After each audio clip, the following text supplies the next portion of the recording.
Together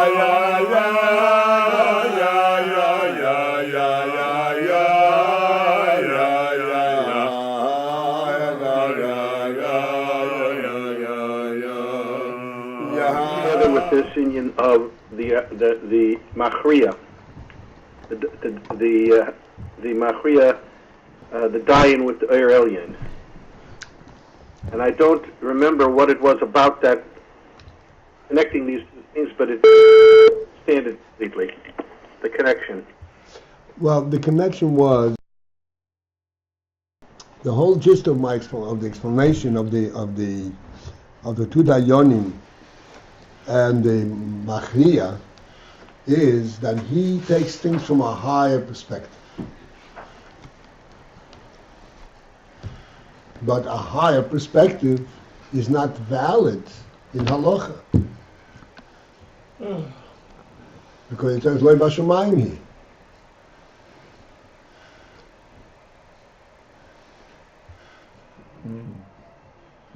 So I take the moshel from Reb Maharash.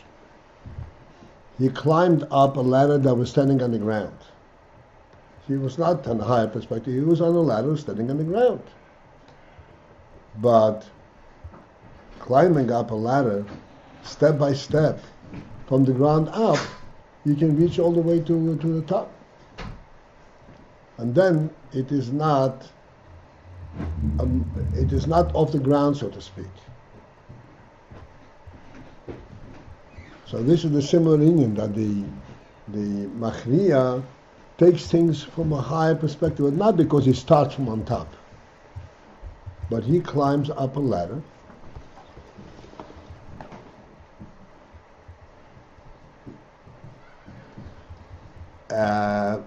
And the ladder is stationed on the ground. As long as you go through all the rungs, you're okay. You can pass in a shaila that way. The point is that the pass in the shaila, you have to your ladder on the ground. Just 1 second.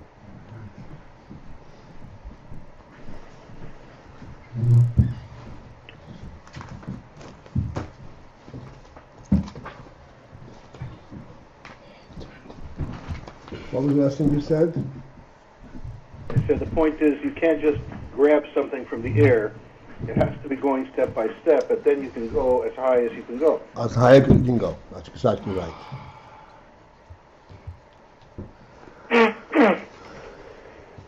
Once the Machriya brings this to the other Dayanim, then what happens to their das? It evaporates in the presence of him? It evaporates in presence of him. It doesn't necessarily mean that they can immediately duplicate him. But as far as this particular issue, it evaporates. That's what he says. Misbatlim legamri u misardim b'dei achas. B'das achas. Mamush.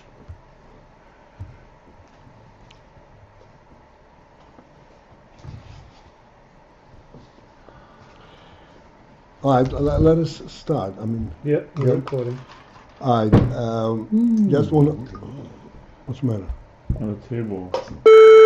No, the table is fine. Yeah, it has that correct. Okay.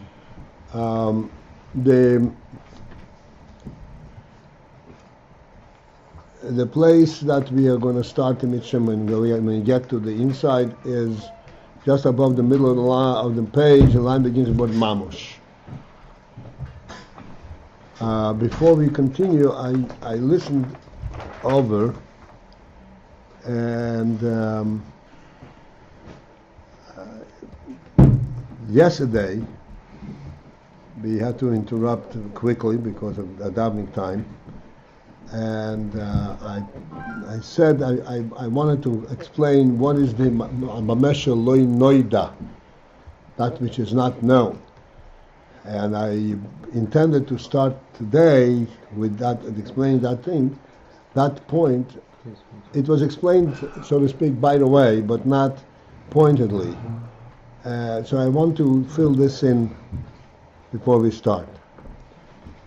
Idea b'meshet lo yinoida. And I pointed out, this is a phenomenal expression from the Rebbe, where, you can go through it totally unknowingly. But if you pay attention, you see that he is saying something totally different than what we are accustomed to hearing to relate to this quote. This is a quote. Idea shelei neida. Tachas idea shelei neida.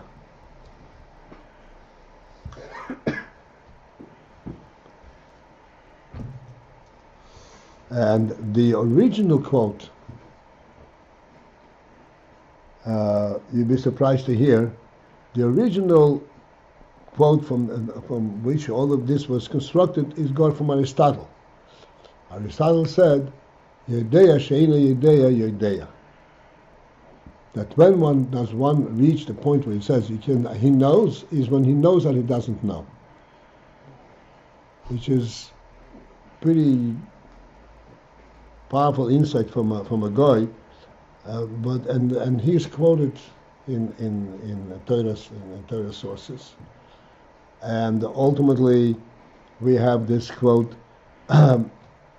"Tachas idea shelei neida," which is a similar thing. That the ultimate idea is that we should not know, meaning that we realize that things that I really don't know because it's not known.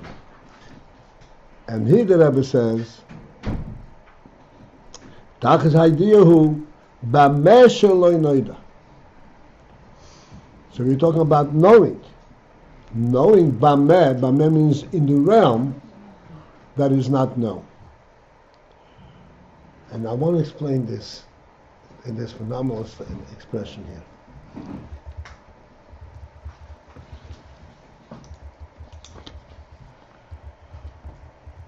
As we explained when we introduced this whole topic 2 days ago, all knowledge, seichel, has one true basis, and that is that there's a creator, there's a first being. This is what gives validity to everything that exists. Otherwise, it's only inadvertent. There's no point of knowing. There's nothing. Knowing is insignificant.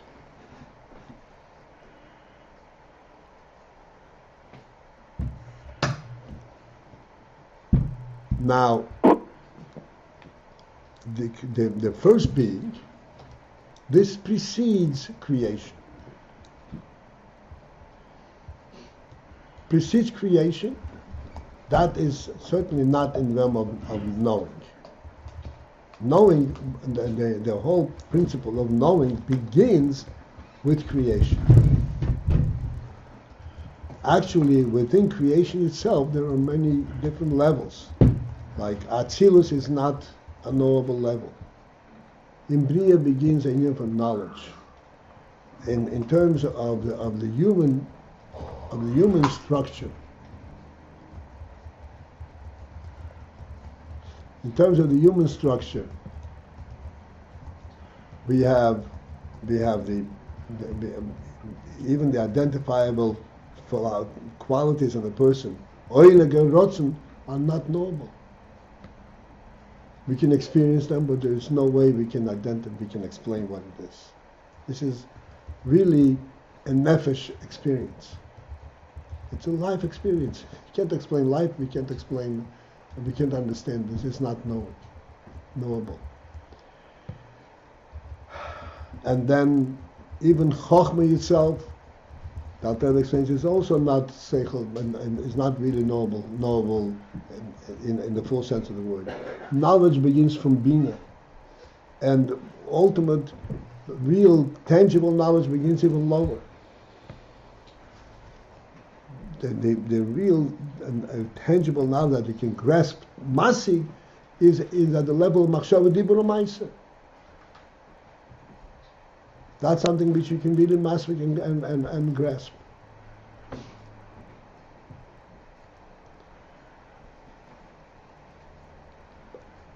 and higher and higher and higher, and then we go to Chochmah and so on. This is very not normal. Now, taking this illustration from the story, from the dispute of the two neighbors, one up the hill, down the hill, and then there's the yerek protruding out from the side of the wall.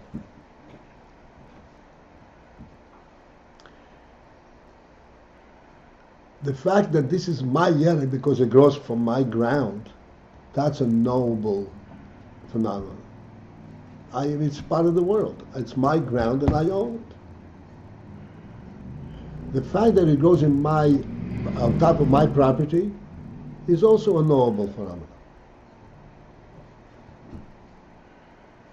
So therefore, this yerek is mine because it grows out of my ground. This yerek is mine because it grows on top of my property. This is in the realm of knowable. And this is what the first two Tanoim argue. They actually say in the Mishnah. One Tana says, if the top one would wish to remove his earth, there would be no yerek.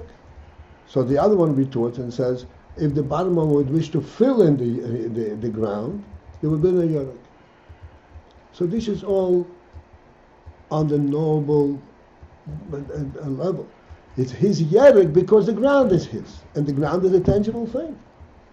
The Rebbe gave him this ground, so therefore it's his yerek. The Rebbe gave him this space, therefore it's his yerek. This is all noble stuff.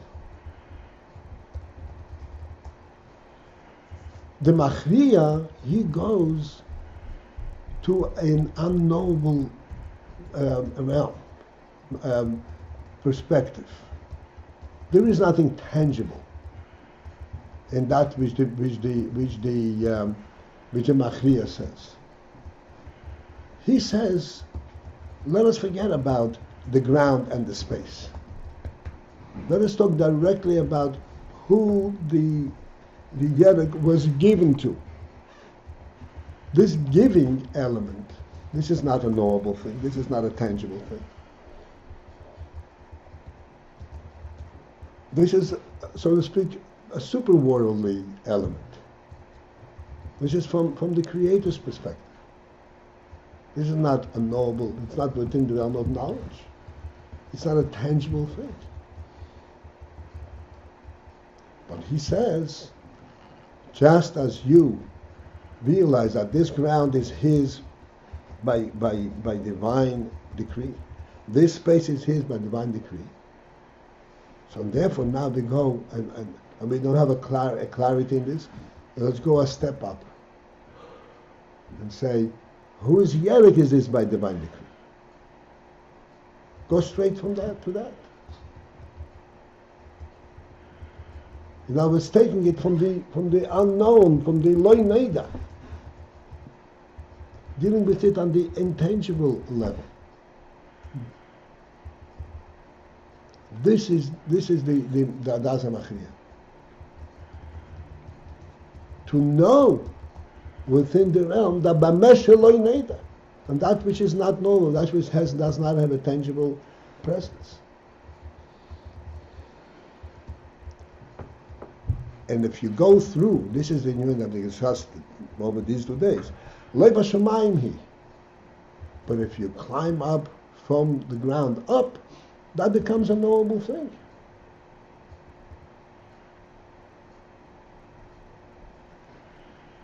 It's not in the heavens because you're able to climb up the ladder. No. It's not in the heavens in the Pshat. You cannot say, I know the way things are in Gan Eden and therefore I pass over here. You can't pass like that.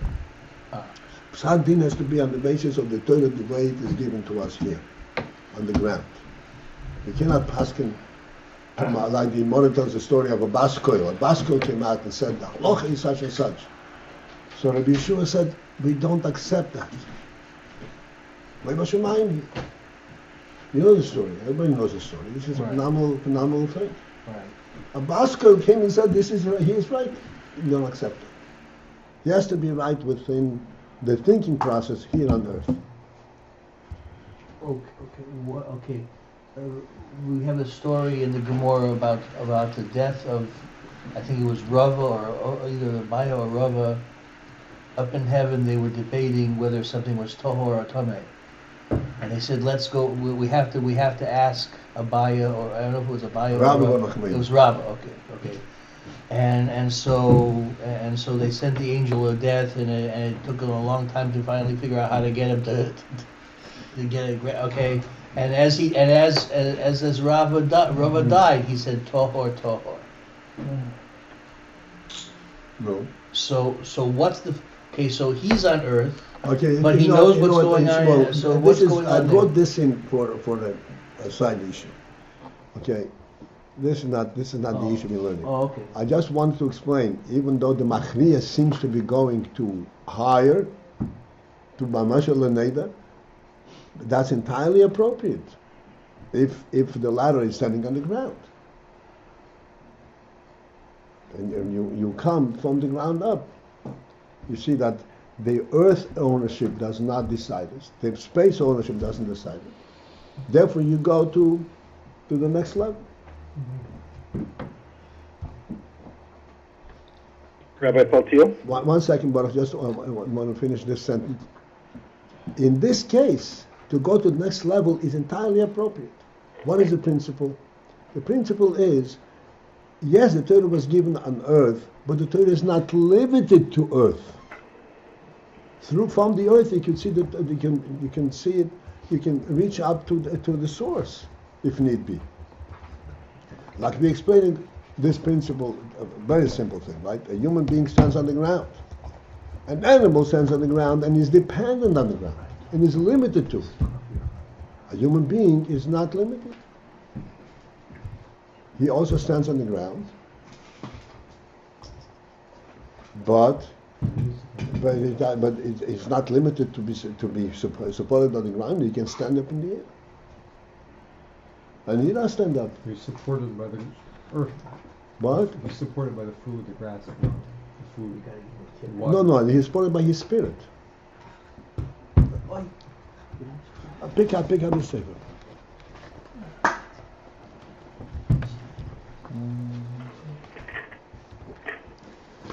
Okay. So that.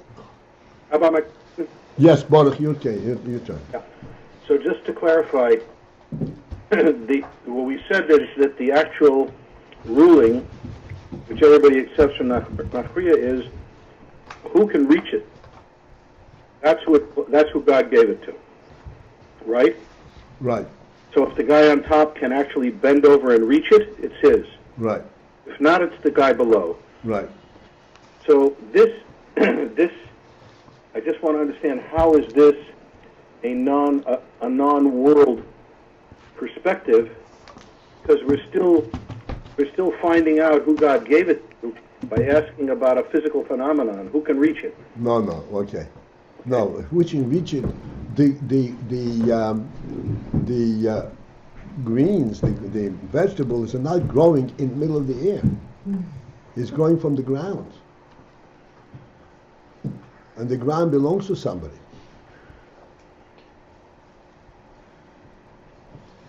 Reaching it does not make it yours. If you stand from your window and somebody in the neighbor's tree, you can reach out and get an apple, because you can reach it becomes yours. But I'm saying here the halacha is, since it's either ground. So what is the halacha? Explain to me how this. Didn't we say the halacha is if the guy on top can reach it, then it's his? Yeah, because in this case it was given to him. This is mitzad mashelo neida, because there's not a tangible basis for this. In other words, this that he can reach it, that's actually not the reason why it's his. Right. It's not because he can reach it, but since this was given to human beings, to whom was it given? This is from the perspective of the giver, not the perspective of the way it is in the world. Do you understand what I'm confused about? Well, let me try and rephrase it and see, and you'll tell me if I'm speaking to you. You're saying that this fact that he can reach it, this is part of the worldly phenomenon. It's sort of like the evidence of who God gave it to, the evidence of the divine intention is from a worldly thing, a worldly Yeah, fact. the evidence, yes, but not the cause. The earth justifies it to be his. The space justifies it to be his. Because these are the two things in the world that brought it, that gave it, that made it happen.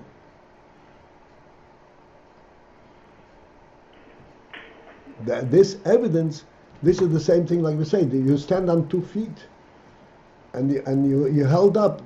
The evidence is you standing, but that's not about holding you up. There's no physical element that can explain how you stand.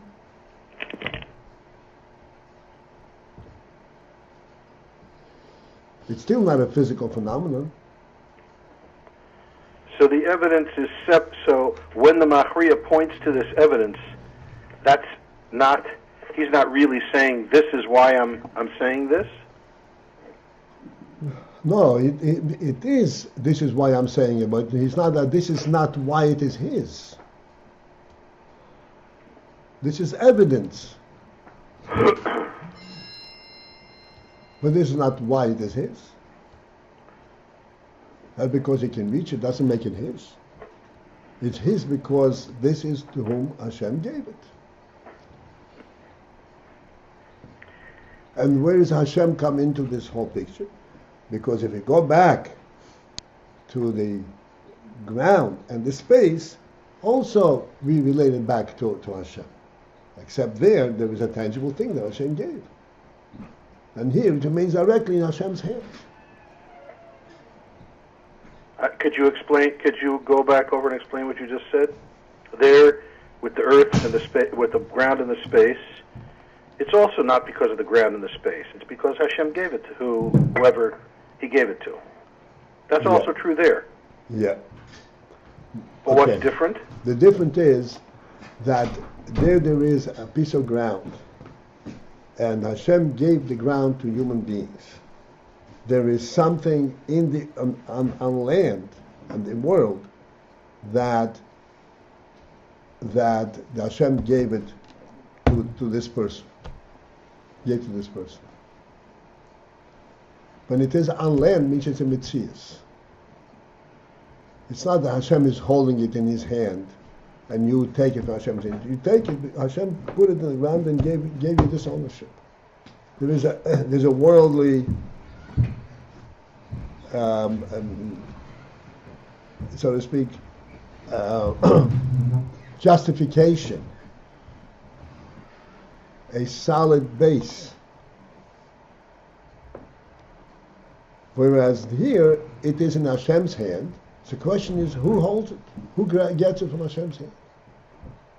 Because in terms of what the earth, the physical entities themselves divide, there is no clarity. So it's really the ambiguous case that brings out this higher truth. It's ambiguous only from a physical perspective. So when it's ambiguous case from a physical perspective, then you see that you go directly to the source.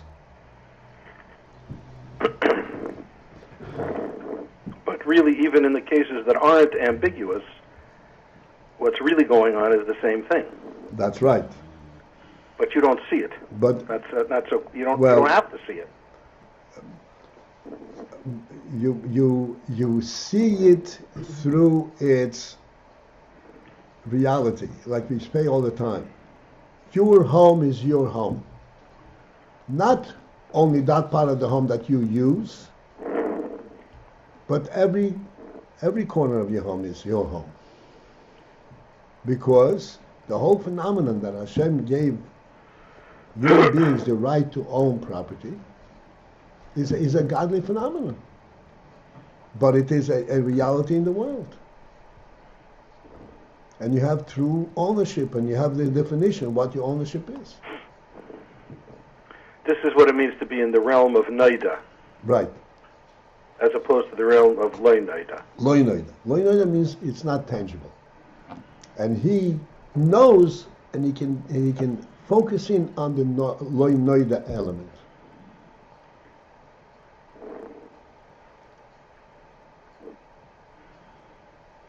This is the superiority, so to speak, of the Machriya versus the two Dayanim. Two Dayanim come, the contestants come to them and say, "Hey, this is mine, this is mine," and they start dealing with it from that perspective. The Machriya, as the Rebbe says, he takes it gor anders. He sees it from completely differently, from a different perspective.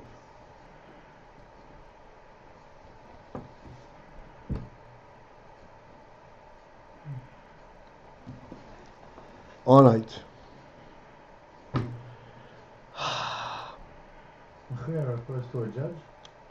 Huh? Machriya refers to a judge? Yeah, a third judge, one who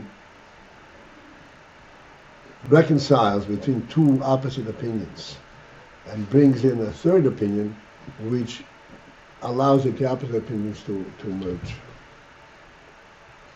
Based on Lo Noida.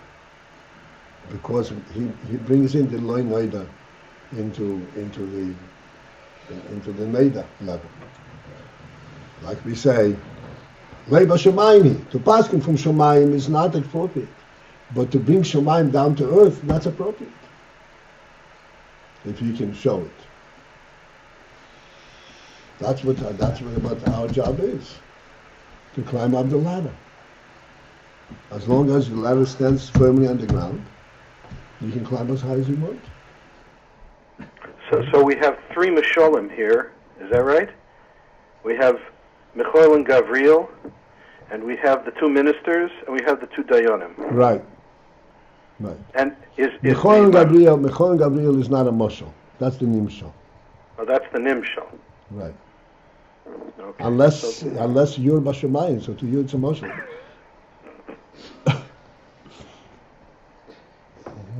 This bringing it down to earth is appropriate if you can show it. That's how it was said. This goes in the Dasim. What? This goes in the Dayana Machriya. He brings down something to the Right. earth, He and shows that here you have a clear connection directly to a different truth. Right. And what's the if you can show it? If you can show it, what's not appropriate? If he rules straight from Shemayim with Right. He comes in and says, "This belongs to him." Finished. instead. But why? How do you know? I was told in a dream that this belongs to him. Right. Masha come over here. Baskel. That was the problem with Beis Shammai? That they were... No, let's not expand on it. So over here he doesn't do that. Rather he dresses it in the situation by saying, if you He can puts reach. into contextual Okay. terms. Okay. But he is bringing something from Shemayim in the sense that it's not Shelo Noida. It's It not. doesn't have a tangible basis. And I said, at first glance, it would appear like a pshara, Right. like a compromise. Let's not fight, let's make a compromise. But this is not a compromise, it's a halach. And that means it's based on nothing tangible. Something. All right, let's continue weiter. So we are, as I said, about 4 lines above the middle of the page. The line begins with the word mamosh, Yudches, page Yudches. Mishkos b'makimach. V'kach yuvon b'yinyan hiskalus bezafoch. Similarly, we can be able to understand regarding the principle of hiskalus bezafoch, of interconnecting and including two opposites. Shenase alidei gilui oir elyoin, which is affected by the Gilui Eir Elyon, by revealing a superior oil.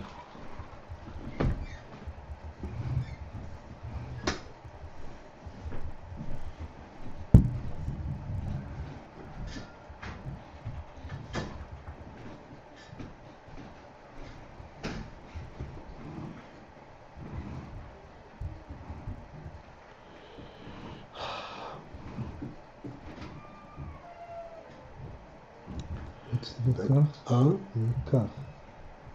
Bekach, no? What's The same, there's Mishalim from the two Dayanim and the two ministers coming from the Melech, that an Eir Elyon brings them together, because they're misbattled from their own stance, from their own metzias, and they see something from a higher perspective, and therefore they're no longer in disputes. So the same, this is really like we started saying, Beis HaFochim.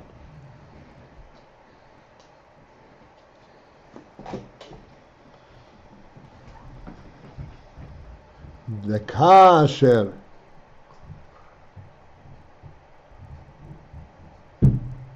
meir aleim oir elyon, that when a higher oir is meir, illuminates upon them, shehu muvdel be'erech legamri, this oir elyon that is totally remote from a higher perspective of truth than their mitzias. They are on a tangible level, relatively speaking, and this is from a intangible level. Nase hayiskalalus, then is affected in his kalalus, ba'oifon, in a manner, shegan k'may shehen b'pshituson mamosh, that even when they are truly, the two koiches are b'pshitus or mama, two opposites, pure water and pure fire, also are united. Mipnei shen mizbatlim mikol yikin mitziyusam legamri, because they are mizbatel, they lose the principle of their mitzias.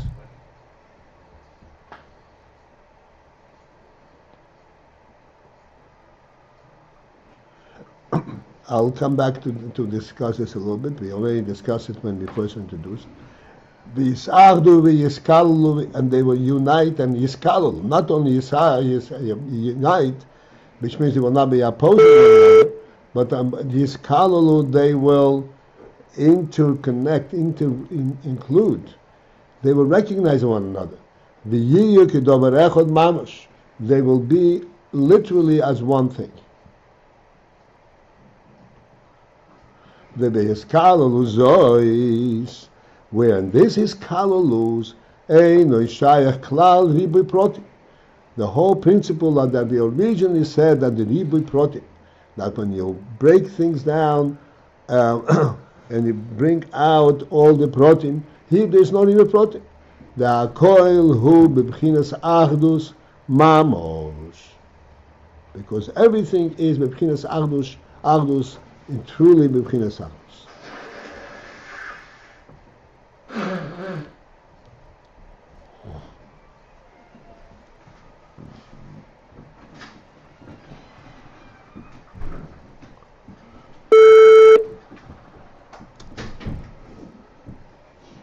Yeah.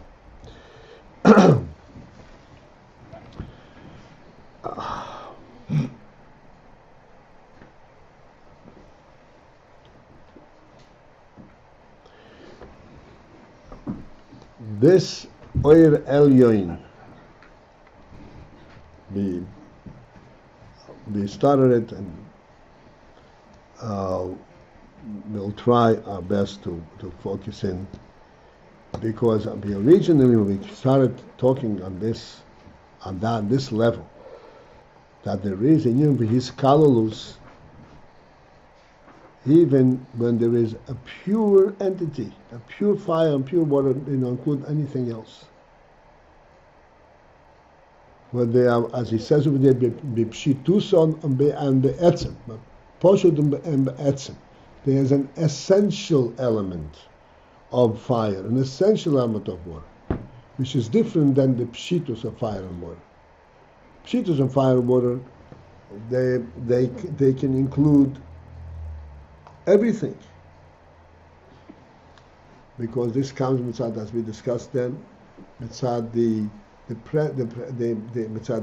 rooting in Atzmus, in the presence of Atzmus, and Atzmus, mitzad, the presence of Atzmus includes everything. Atzmus yeshuvei hakol.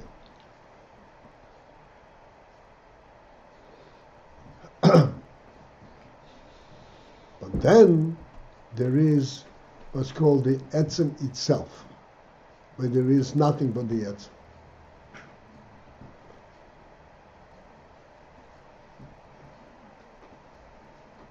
In our discussions, this is the principle that we discussed many times, the difference between Rotzen and Kavanah.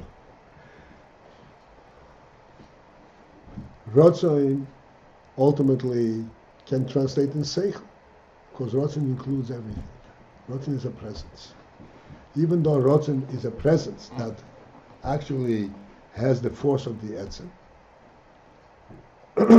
but it has a presence. Kavanah of the Etzem is purely the Etzem, the Atzmus itself. And in our Mishalim, in Baruch Hashem, we have this mashal which helps us understand and relate to very fine concepts. We explained that when you have the host and the guest, and the host is hosting the guest by offering him a meal. And this meal, it also speaks about the relationship. This meal is presented in a very respectable and a very honorable manner, suitable for this relationship between the host and the guest. So the whole phenomenon of the host is expressed in this meal. And yet, if the host should leave, the whole thing falls apart. Because despite the fact that the meal is truly representative of the host, but it's not the host himself.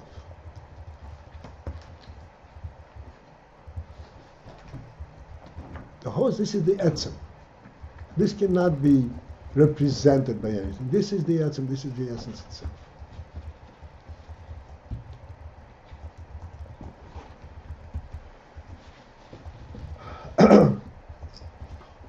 There, in the essence, this is where the principle, the term etzem, comes from. We are constantly struggling with this term because, again, I mentioned again that there is no such thing in the physical world. We have a marshal for it, but we don't have something that would actually focus our attention and understanding of what etzem is. Etzem means that the Kur says, his Metzius is of himself. He has no ingredients. It's the etzem itself. It's there because it's the absolute truth. Amit is him also.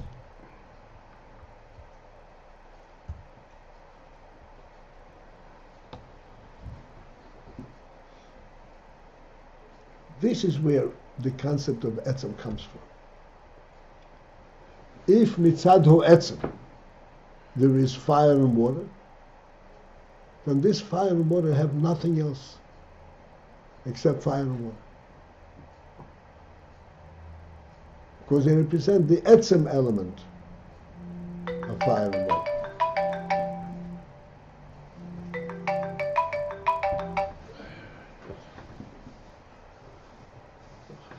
If what? Then they represent fire and water? I just missed the first part of that sentence. If this fire and water is coming from the etzim, then there's nothing there. The Atzmius. The atzmus. If mitzad atzmus, mitzad bonus or atzmus, there is the fire and water, then it's fire and water pure.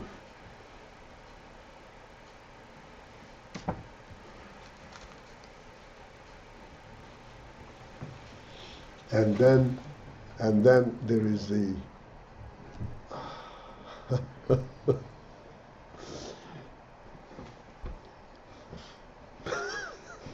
What happened? we're back to grade school.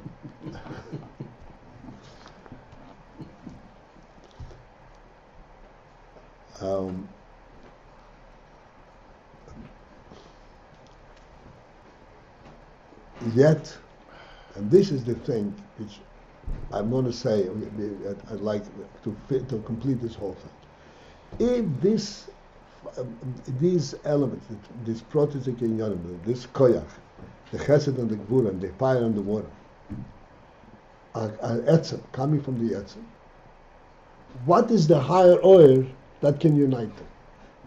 They are coming from the highest source. So that they're like, they're so absolute. What could unite them? What can unite them? Mm-hmm. But when they become fire and water, then they're no longer in the Atzmos.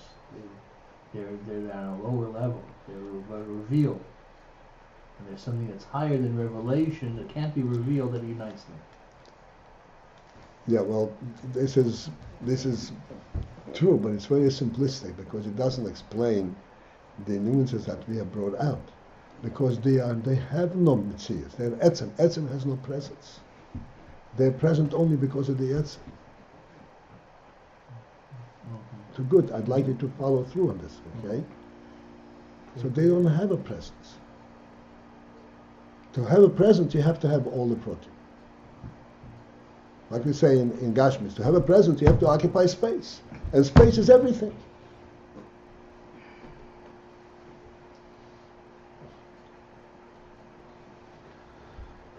They don't have a presence. There's the etzem of it.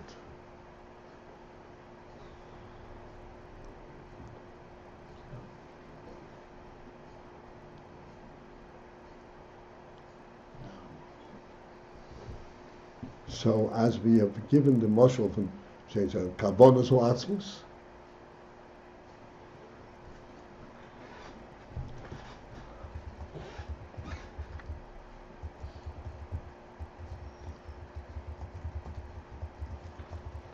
so the higher oil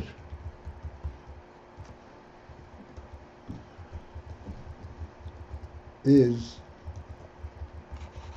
what's behind this karbonos or atzmus.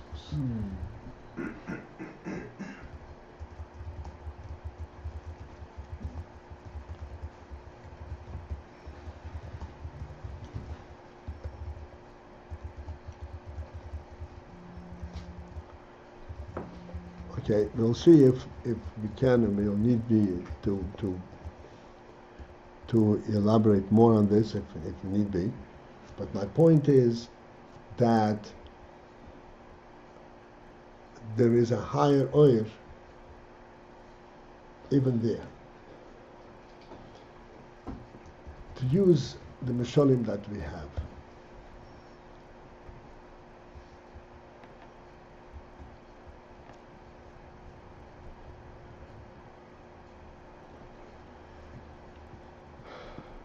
There is,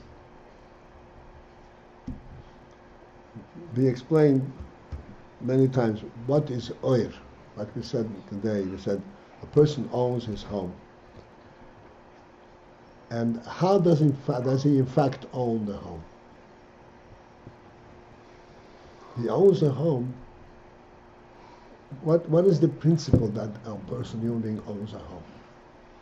Why can't an animal own a home and a human being can?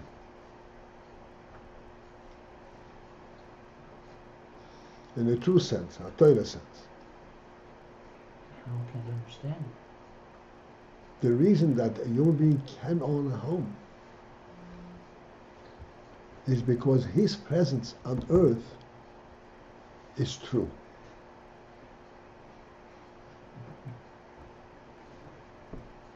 He has a true purpose, a true presence here.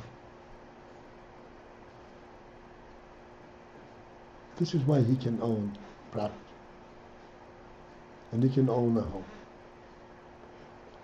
Owning a home is altogether very, very deep. Like the mother says, Odom she'ein Beis she'ein Odom. Why?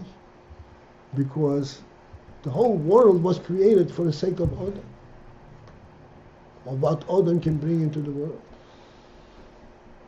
Therefore, this home is what gives the Odom a foothold in the world to be able to affect the world. Which is where the world becomes real. Because it can host this Odom.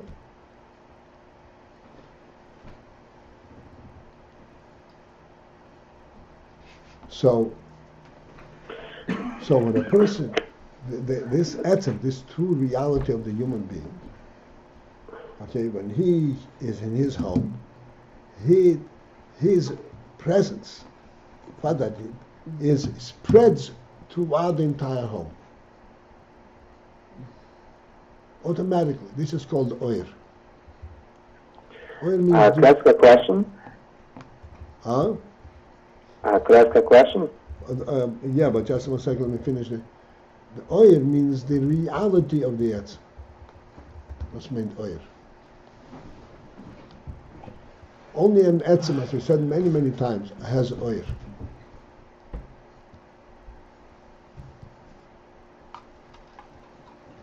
Why does it have Oyr? Because an Etzem is the pshat that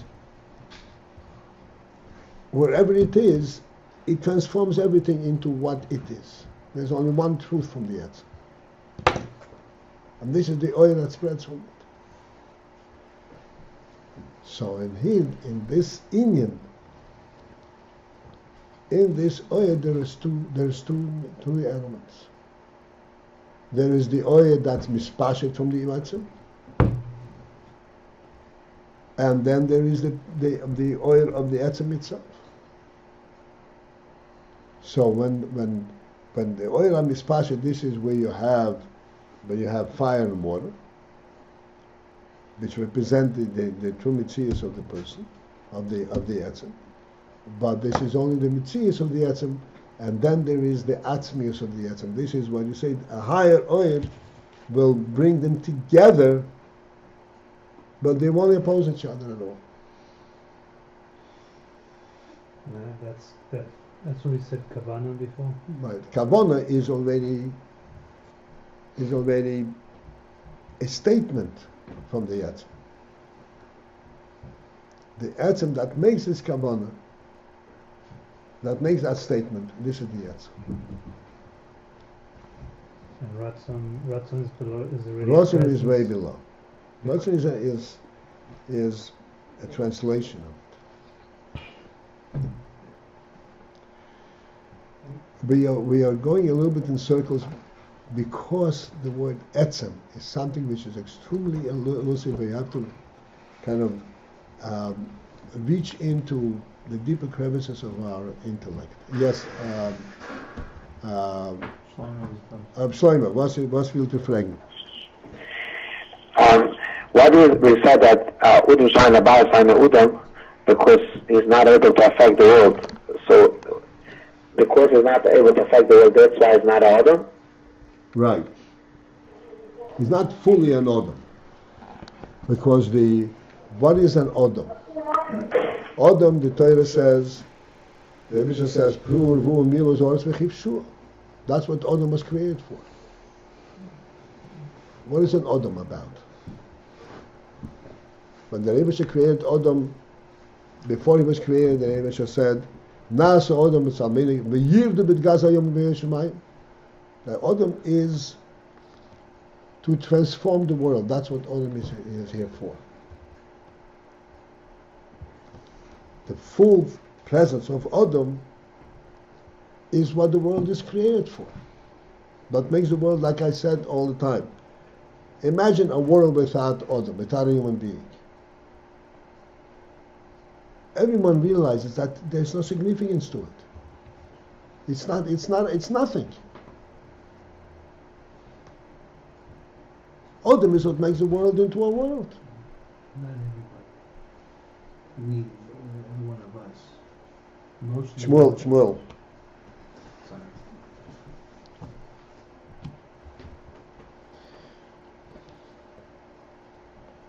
Everyone is in the category of Adam.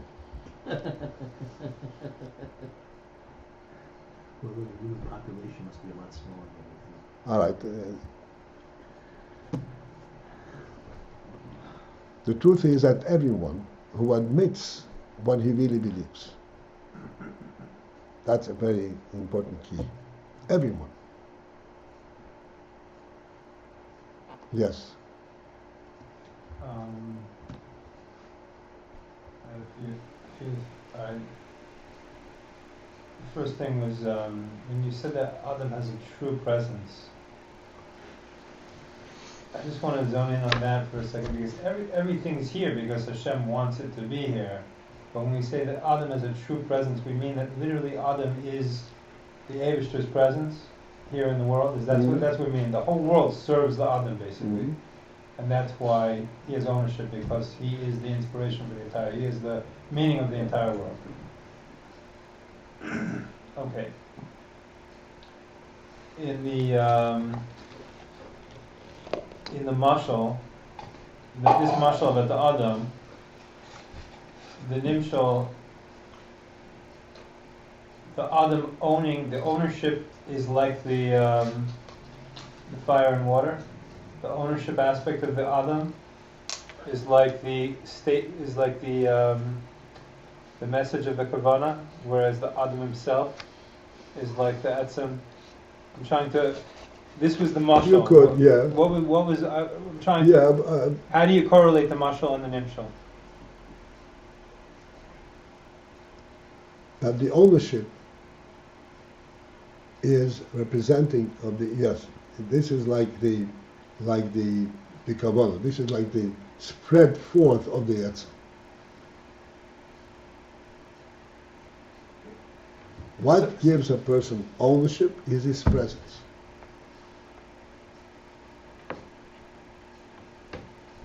So it's not himself. It's some derivative of him, some kind of His expression. Atzmi, his Oyr. His arm.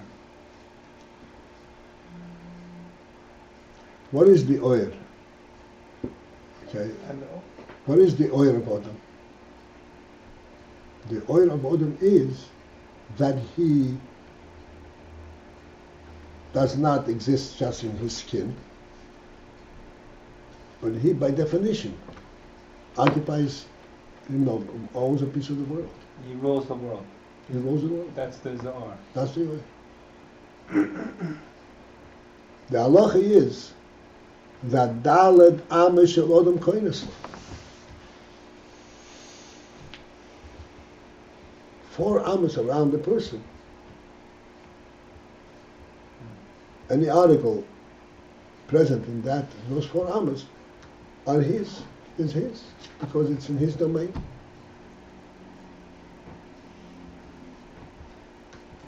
So now what's the higher aspect? Huh? What's the higher aspect? In other words, that's the lower aspect. That's the Lora, that's the Oyer. What's The higher aspect is the true.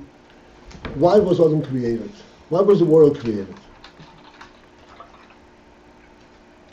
Adam makes the world into world. What was the world created for? We don't know. For Adam. What's the world represent? God. That there's a God. The Kavona, the interest Kavona is the same, no? Well, whether we know it or not, but Adam fulfills that in. That in itself includes Adam.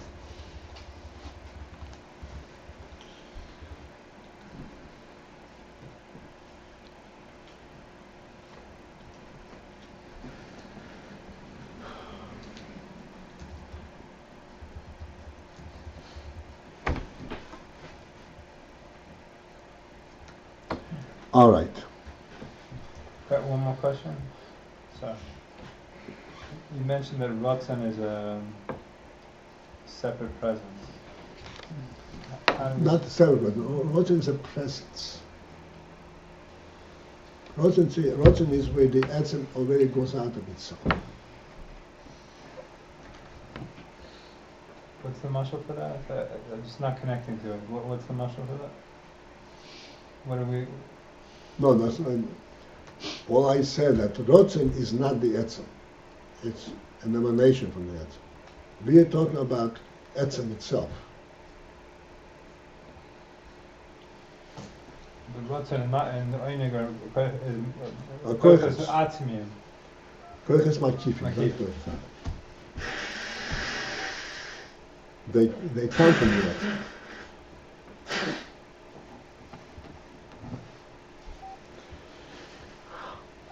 All right. Perhaps we should stop at this. All we have to understand, and we have identified sufficiently to see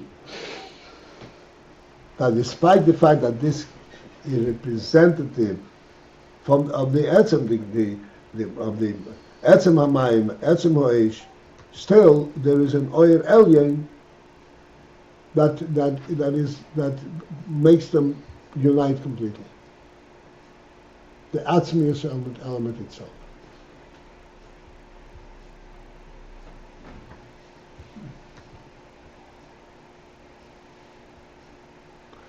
The Pneishim is battle.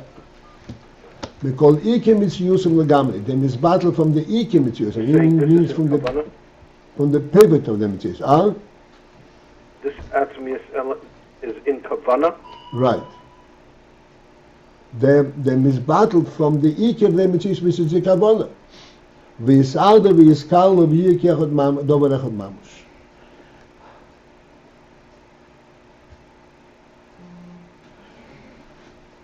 We will always have a difficulty in understanding it because I said there is no grasp. But one principle that we can always resort to, that makes it illuminates all of these kind of discussions. One principle is that existence has a reality, has an original reality.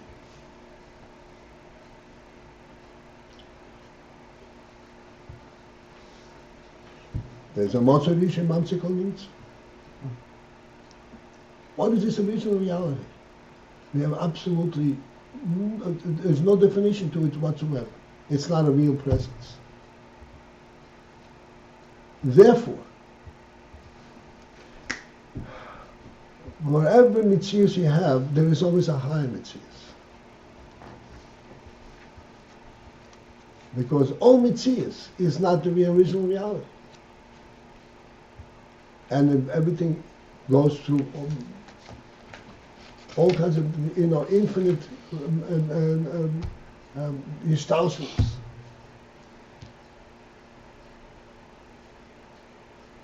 This is why there is always the union that reunites the opposites. Because the absolute, the pure absolute truth, there is no contradictions. There's no opposites. Everything is in one and the same truth.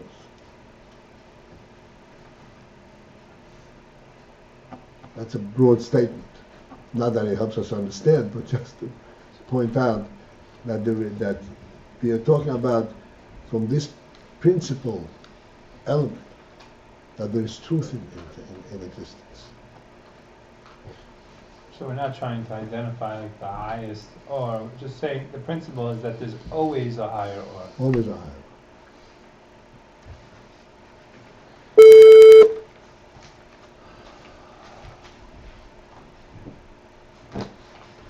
Just want to go into the next thing for a moment, and then we'll stop. This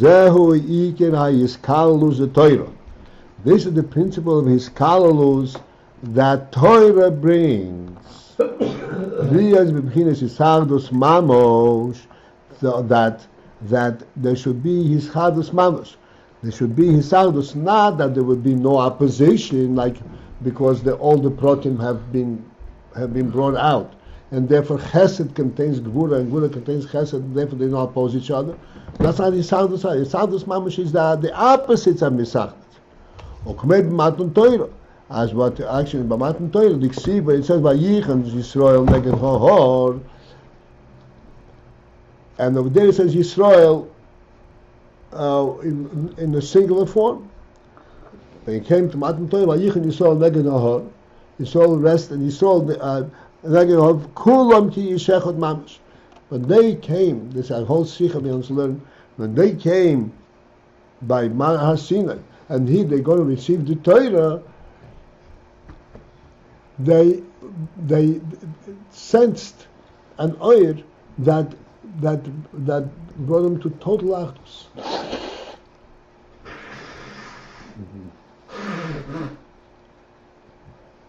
Kulam ki yishechot mamash. Af al pi shehoyu samach ribui, although that they were 600,000, v'dei sayem shoneis, and it's a cloud that their minds are different, and yet yet they were nisachad like one person. Why were they nisachad like one person? Because there was an oyer naila where they all find a place in this oyer naila, nisachad together.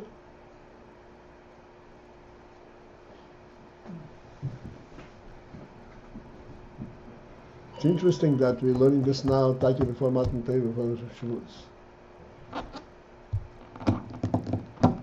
All right, we have to call it an evening.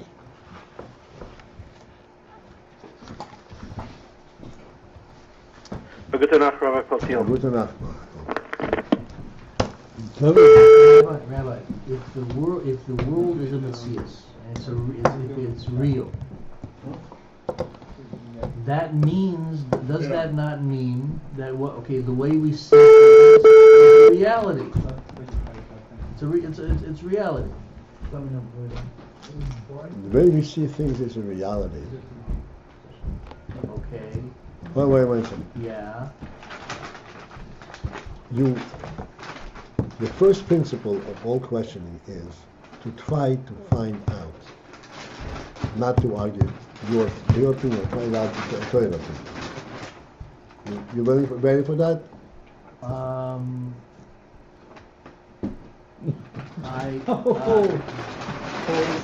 That's the first thing, because I'm not going to debate you on your ground. I'm going to answer your questions in order for you to be able to see and understand the Torah opinion. Fine. I'm not looking for an argument. Okay, no, so you need to understand the Torah opinion. This is where I'm coming from. This is the world I'm living in. I understand, but this is the kind of thinking that I have to deal with. I understand. That's exactly right. But you want to understand the Torah opinion. I'm not attacking. I don't. No. So here is what you have to understand. Okay, but let me just shut it off. Okay, have a good evening.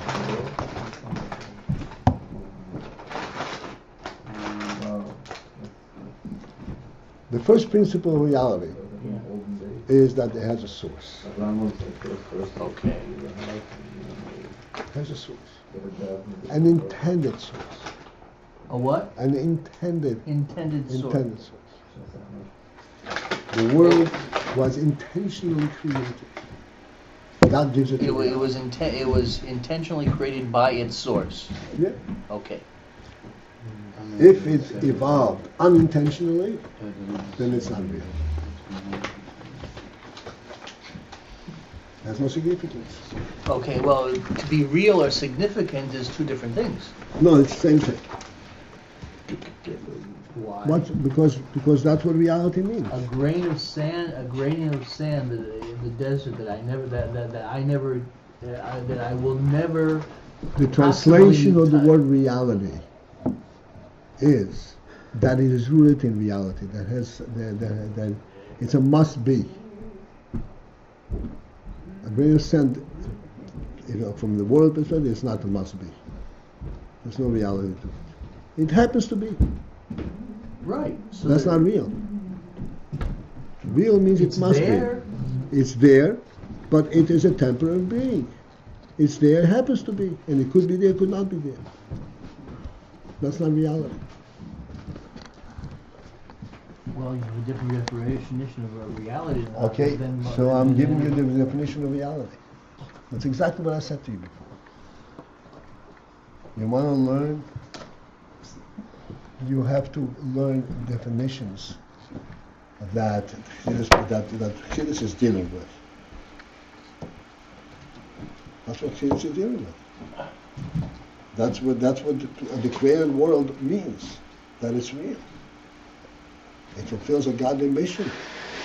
It's not haphazard,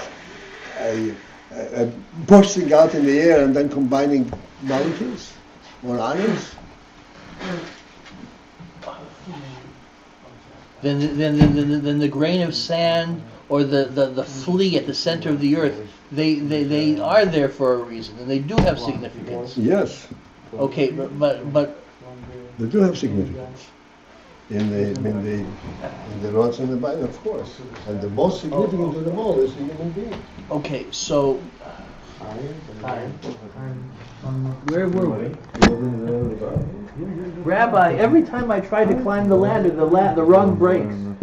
What's his name? Chaim Panamarenko?